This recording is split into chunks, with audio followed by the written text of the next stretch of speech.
So the first, we're going to start with Mike Ryba. Mike is with RPA. RPA is Robotic Process Automation. And he's the senior manager of RFA practice and lead for Centric Consulting.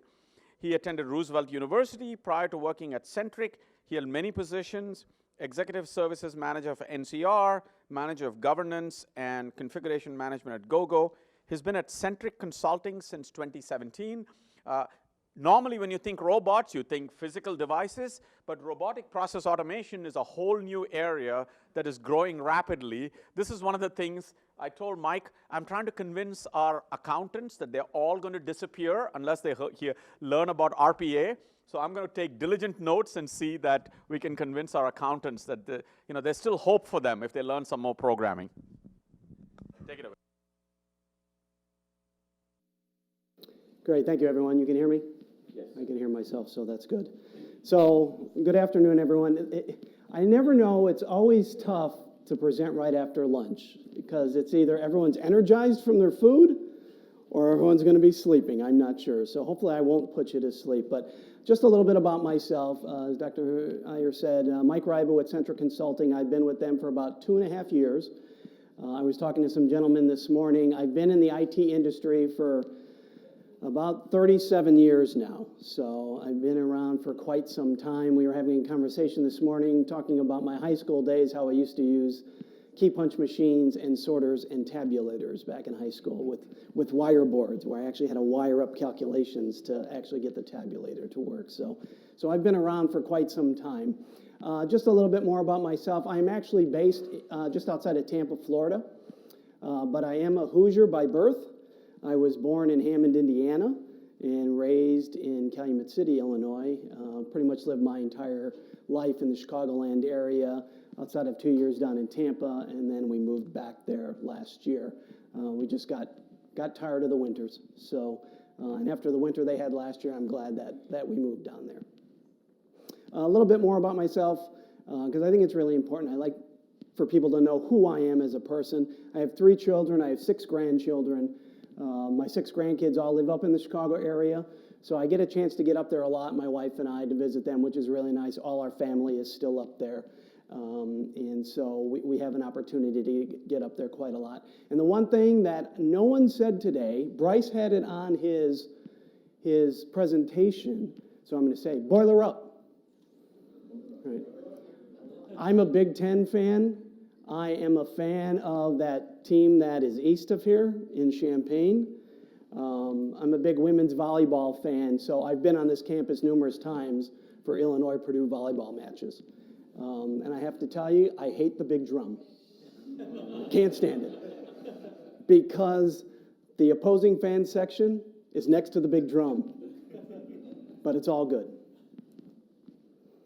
All right, so just a little bit, I'm going to talk a little bit about my company, very short, just so you guys understand who we are and what we do. Talk about RPA. I'm going to show you a demo of something that we have done for one of our clients.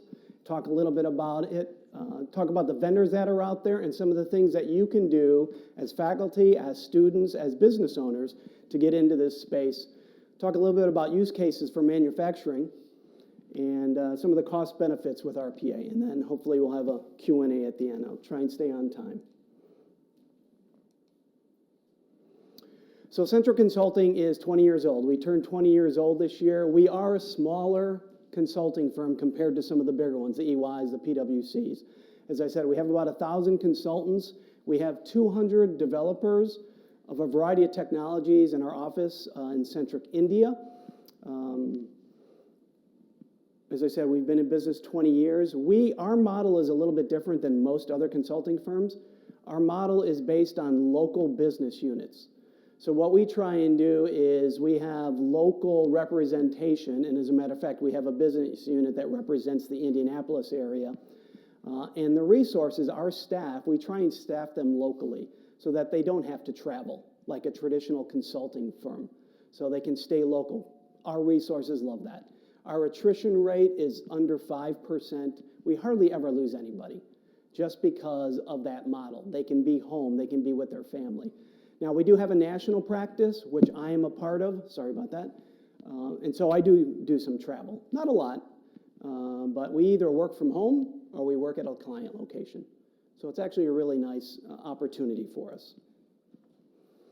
And just a couple of accolades that we've had, and we'll go into a lot of detail here. You'll have the slides afterwards that you can peruse this, but it really is a wonderful organization to work with. I've never been in consulting before until I joined Centric.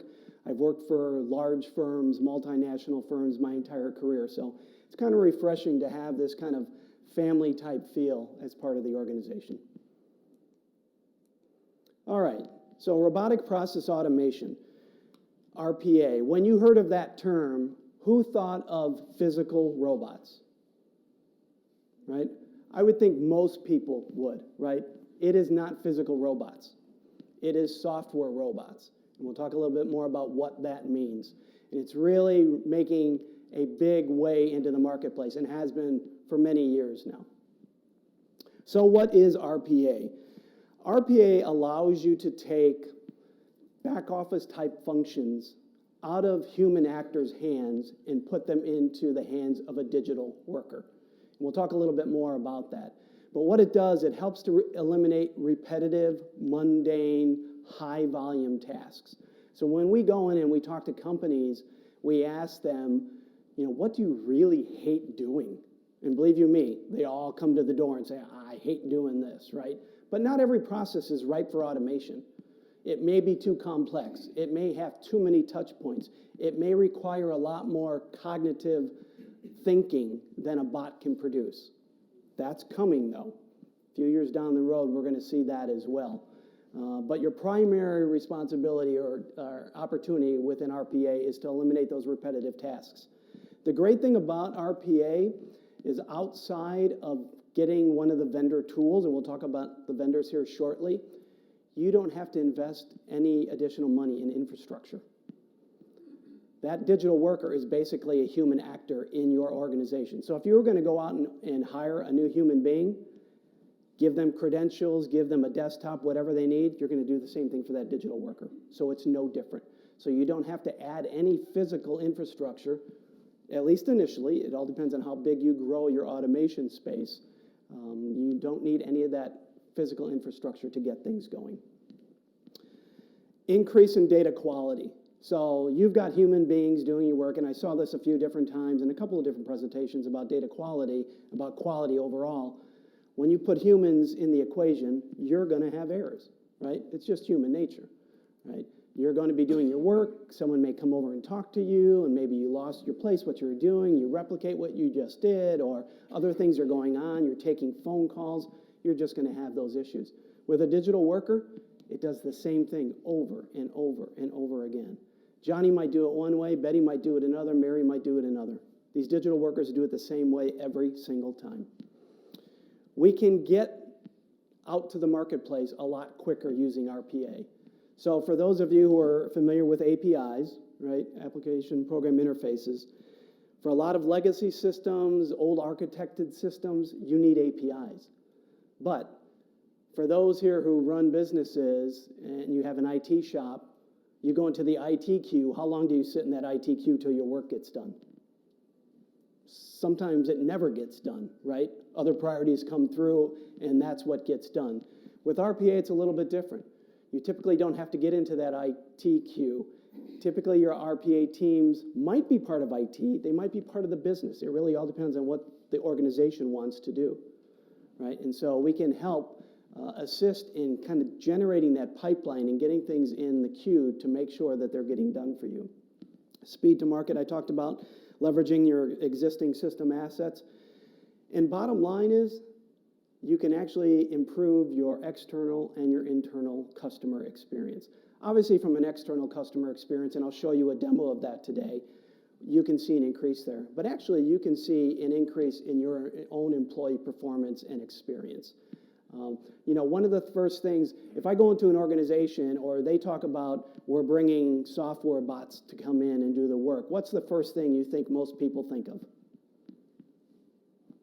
Anyone? Most users. What do most users say when I say I'm going to come in and I'm going to put a software bot to do your job? They're going to say, I'm going to lose my job. right? That's the first thing they're going to say. So part of this process has to be organizational change management. So it's not just putting RPA in place and creating these automations. There's a bigger program that needs to go into that, right? And so it's learning how to assess a process to see if it's viable for automation. It's learning how to communicate to your organization that this is coming and this is what it means to you. We'll talk a little bit about those benefits and those intangible benefits here shortly. So there are two types of bots out in the marketplace today, an attended bot and an unattended bot. The majority that we are seeing today are unattended, but we're seeing more and more attended bots. So just as an example, an attended bot, you are typically going to see in a customer contact center, a customer call center, right? So you have somebody sitting on the phone taking phone calls from their customers. Customer calls in. They need your user, your customer service rep, now needs to get some information back to the customer. They may have to go to 3, 4, 5 different systems to get data, right? So they're swivel chairing, what we call it, right? Between applications, all the while trying to engage that customer in conversation. That's pretty difficult, right? To try and focus on what that customer is saying while you're doing all this work.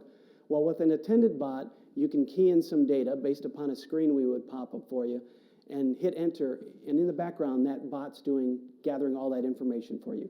So now you're having a meaningful conversation with that customer, right? You're not kind of leaving them in the lurch. You might even be upselling them, right? Trying to sell them other products depending upon what your organization is doing. All the while in the background, that bot's getting the information for you, popping it back on the screen. Now you've got the data you need to continue that conversation. So that's an attended bot. An unattended bot is one that basically runs a lot of your back office functions. So it runs 24/7 by 365.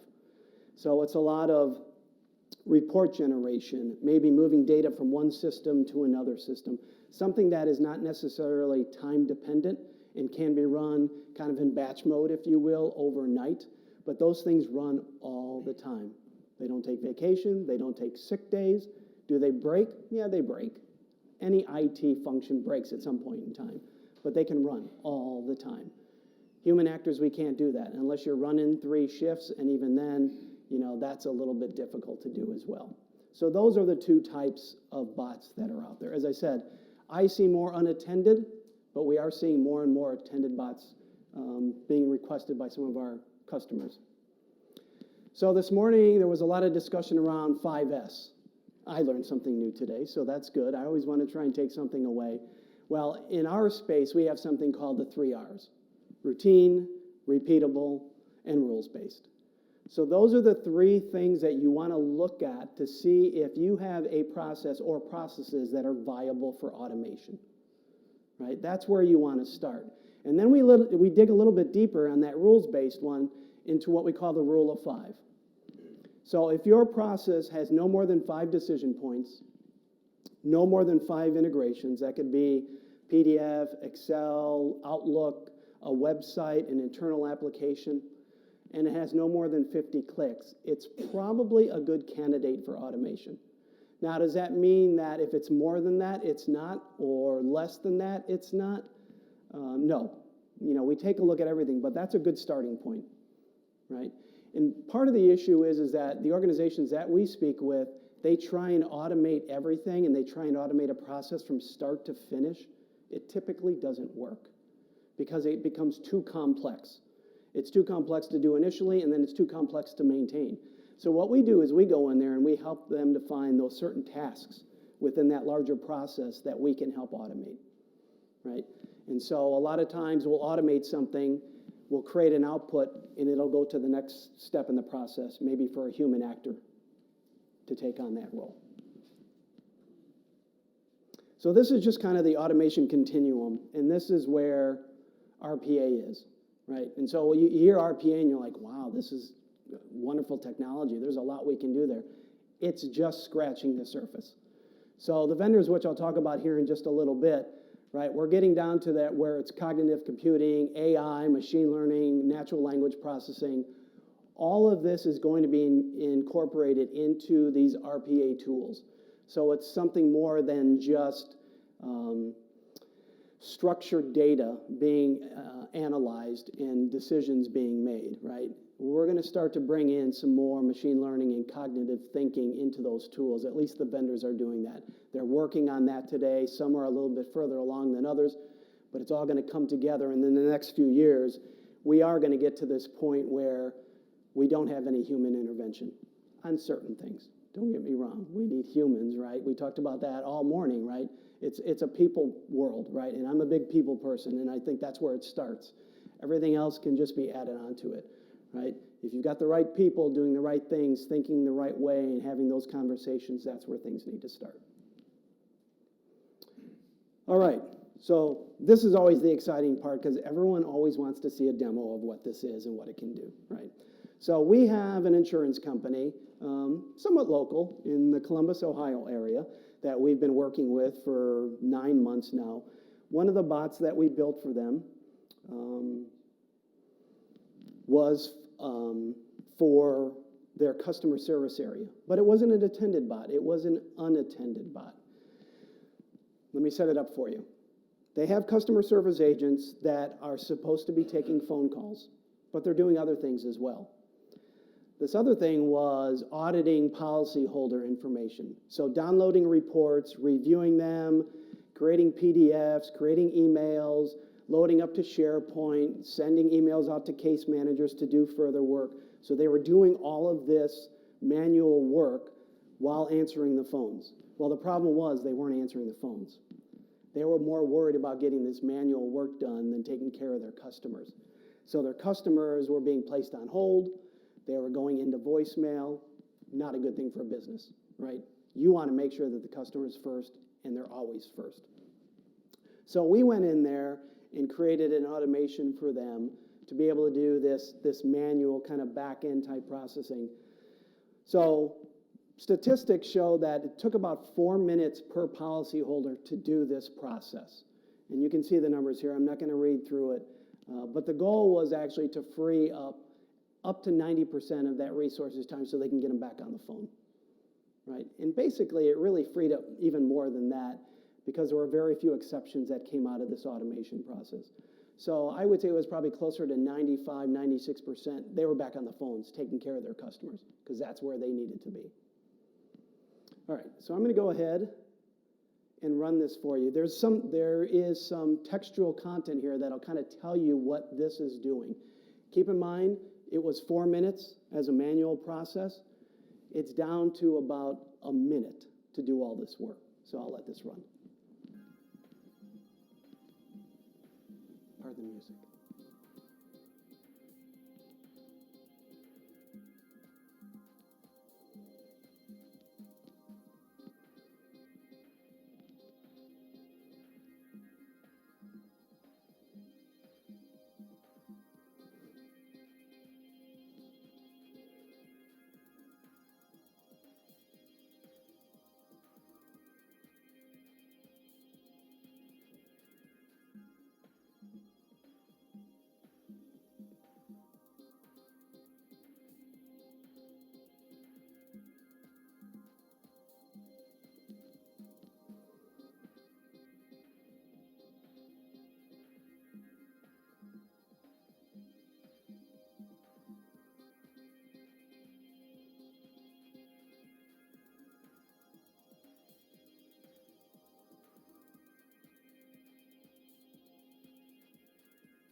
So that was a process that the agents went through over and over and over again throughout the day, on average taking about 4 minutes. That took about a minute to do.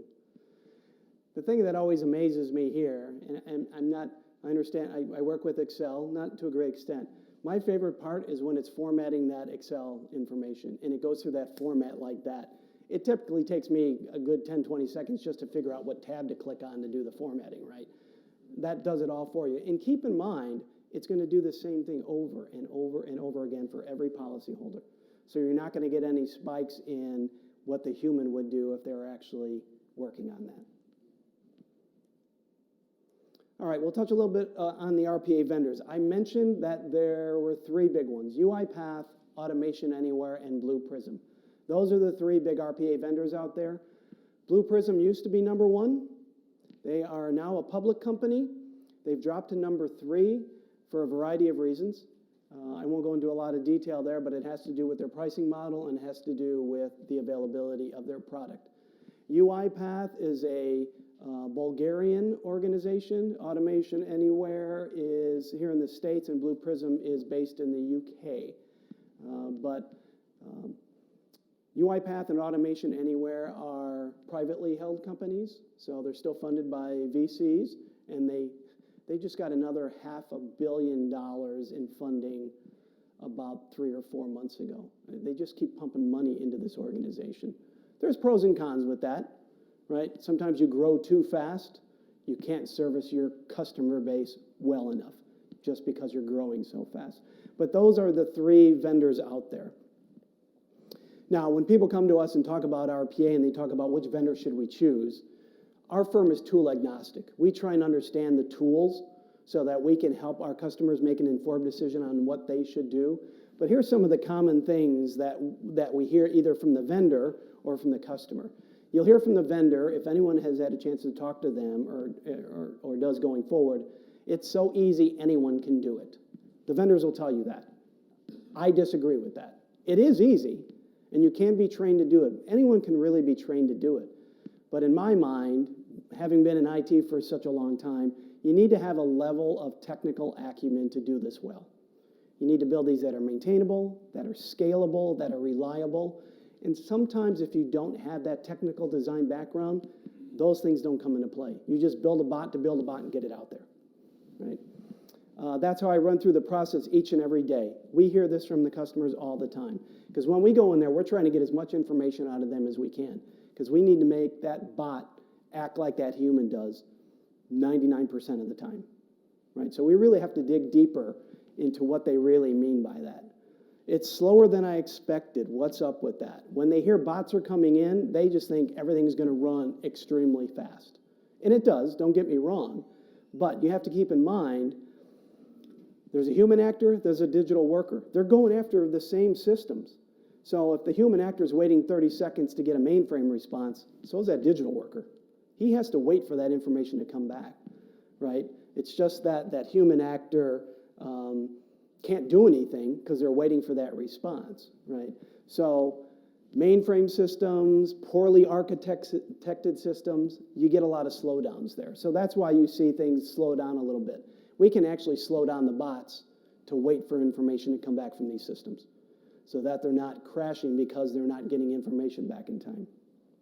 Let's throw another bot at the process to improve the performance. I mean, how many times have we said, let's just throw more people at it, we can get it done quicker? Or the analogy I like to use, let's take 9 women and have a baby in a month. It doesn't work that way, right? So just because you throw another bot out there doesn't mean things are going to run better. And then lastly, the bot isn't working. Did someone make application changes? This is a huge thing that we talk to our customers about, is that if you're going to build bots that are going against applications internally, you better make sure you have a lot of communication between the teams. Because when those apps change, those bots have to change, especially if those apps are changing considerably. Data is moving from one screen to another. The bots are smart enough at this point, if data moves from one position to another on a window, it knows where to go to get it. But if you're moving data from one window to another window, those bots aren't going to know. So communication is really key between whoever's doing your bot development and whoever is doing your IT application development.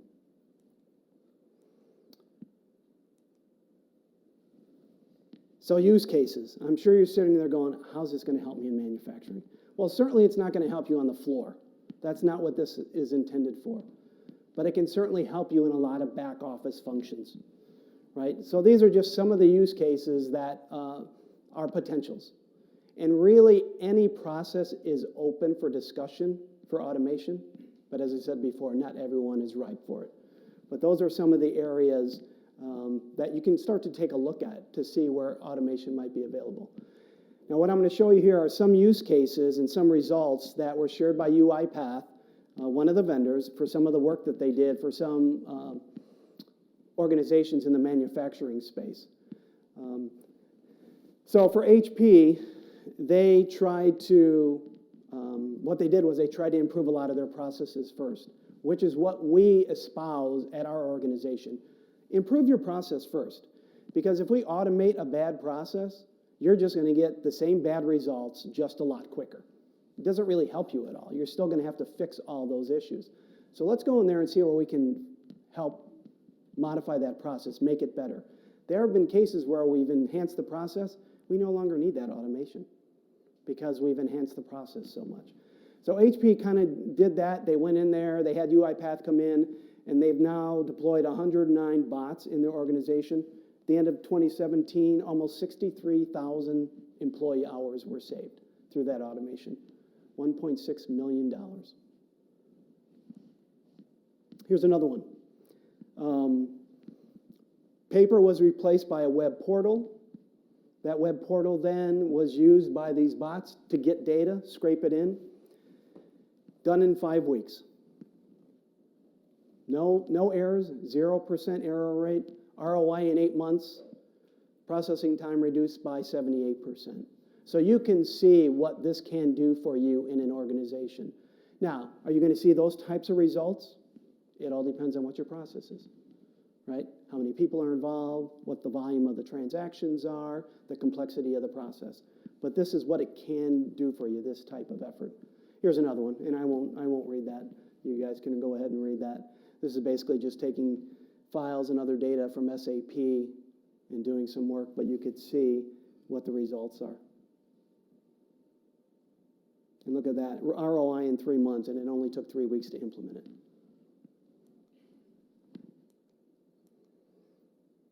So in the home stretch here, just some things to think about from a cost-benefit perspective. Lots of things you have to think about as you go into this space. What vendor am I going to go with? What's their licensing model look like? What does it cost me to get into that space? You know, what's the entry point? Is it a 6-figure? Is it a 2-figure, right? And as I said, the vendors have varying models. Training. What kind of training needs to be done in-house to develop our developers, or maybe super users in the business if that's what we choose to do? And then just ongoing maintenance and support. It is an IT function. It is an IT type function. You're going to have ongoing maintenance and support that needs to be done. You need to include that as part of your overall calculations in your ROI. And what are your benefits, both tangible and intangible? We talked this morning about, a lot of people were talking about headcounts, and somebody talked about moving people to more value-add opportunities. That's exactly what this is.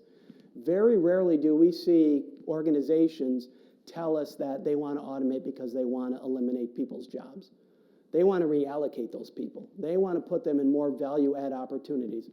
Although we just had a conversation, I had a conversation just 2 days ago in Columbus with an organization that their goal was to eliminate people.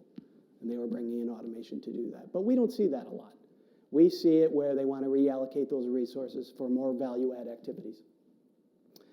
Hiring avoidance for new processes. So somebody comes up with a great idea, a new process, or maybe they merged organizations and they're taking on some of those other things. You don't have to go out and hire people.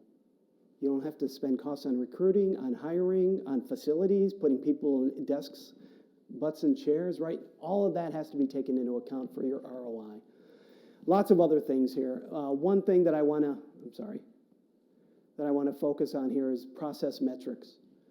With digital workers, you can get all kinds of process metrics, right? You can get them with the tool itself. You can build them into the automation to gather other things. With human actors, very difficult to do that, especially if you're asking them maybe to manually do things for you.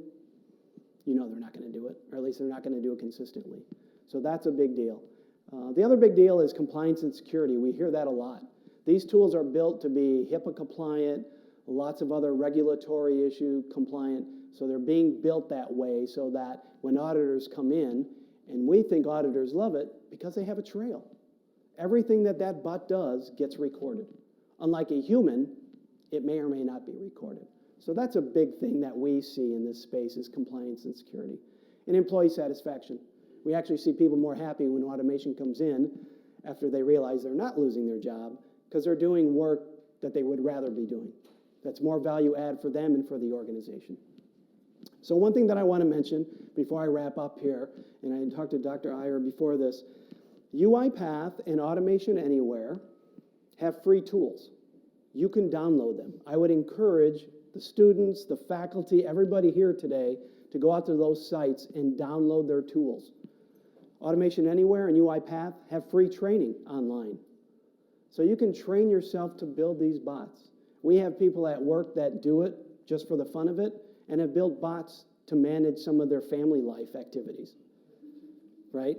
So I would encourage you to go out there. Those are the two sites right now that offer a free product, and it's an infinite free product. There's no trial period, so you can have it for a long time. It doesn't have all the bells and whistles as a licensed product does, but it gets you everything that you need, right? So I know I'm a little over time here, but any questions at this point? Yes?